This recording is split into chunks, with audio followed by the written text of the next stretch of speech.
let's talk about this Gundam Universe guns. Well, as you can see, I bought two of the guns, which is this one and this one. Big 16, so I'm third. Big 16, Sword of the Blue Skies, and also the M13, the Door of the Shadows. Well, as you all may know, silang dalawa yung may pinaka-solid na kill combo effect. Sobrang solid nila kapag pinitin na ganito. Then, mag-compare sa Dragon Ball para silang si Goku Black and Super Saiyan Blue naman pagdating sa look at that, man. Super Saiyan Blue. Tsaka para siyang yung incomplete ultra instinct na Goku. Look at that glow. Boom! So, fireman. Pero mas solid pa rin kapag ginamit ko ano. Let me show you. Alright, let me show you the Krieg 6 Sword of the Blue Skies first. So, as you can see, sobrang plain niya lang. Sobrang plain, so special, but plain pa yan, man. Pag tinignan niya yung iron sight niya, may nag-glow na sa ilalim ng iron sight. And even dun sa backside ng gun, may makikita kayo nag-glow dyan na parang blue fire. Ganda siya pag flex. Gun inspect.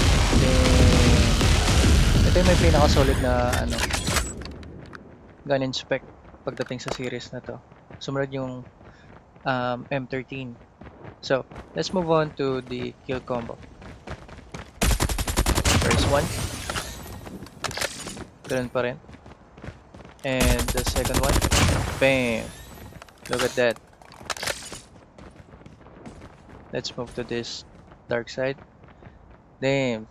Mas nag-glow yung blue fire niya or yung blue aura niya. Look at that, man. Mas kita na siya. May mga parang apoy na siya. But let's move to the fourth kill combo. So, well, kung nakita nyo or kung napansin nyo, sobrang solid din ng kill effects niya pag namamatay na yung enemy.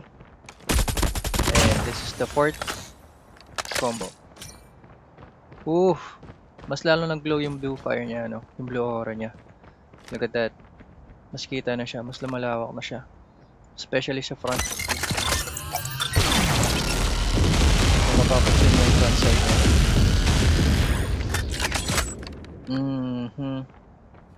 Pero mas solid to kapag sa 6th.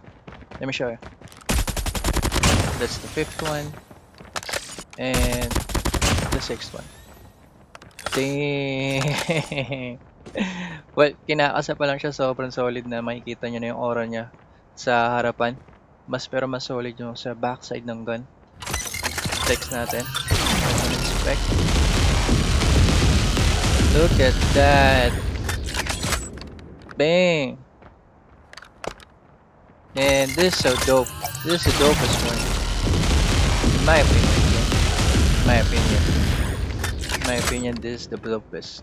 Look at that aura, man. Incomplete ultra instinct. So yeah, for me this is the number one of them all. Pero let me show you the M13, which is the second para sa akin. Moving on to the M13. Look at that gun. Sobrang fire, sobrang solid niya na ganyan pa lang. Wala pang effects yan, man. May violet aura lang siya. Kung sa Dragon Ball. Well, I'm a fan of Dragon Ball. So, compare sa Dragon Ball, para siyang si Goku Black. Look at that effect niya. Mas ma-appreciate niyo yung effects niya kapag naka-high settings kayo sa graphics. So, let's see the combo effect. Na kill combo. As you can see, sobrang solid din ng kill combo niya. Kill effect niya. So yeah, 2 kill combo. Nag-glow na yung violet aura niya. Mas bumilis yung aura. Let's check. Let's inspect. Man, solid. This is dope, man. So let's move on to the fourth.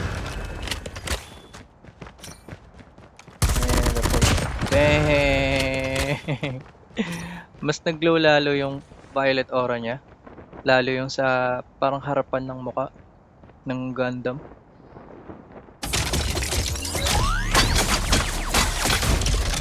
Woohoo! Nagka-green na rin siya dun sa front side ng gun. Pero, may mas ilalabas pa yan, men. Parang may blue lightning pa eh, no? Now, let's move on to the 6th kill combo. That's the 5th and the 6th. Be ready? Ooh! Move tayo dito. Damn! Man, look at that. Sobrang solid, man. Oh my god. Yeah, may laser yan kasi nilagyan ko na ng ano. Nilagyan ko ng attachment. Pero, check nyo, man. Lalo yung harapan. Front side ng gun. Boom! Oh my god. Look at that. Bang. Fire, man. Goku Black. Pero para sa akin, number 1 pa rin yung Krieg 6, Sword of the Blue Skies, kesa dito sa M13, Glory of the Shadows. So yeah, this is my 2 favorite guns when it comes to Gundam series. Gundam Universe. Look at that, man. Sobrang solid. Pero dun pa rin tayo sa Krieg 6. Thanks so much for watching. That will be it. You guys have a wonderful day.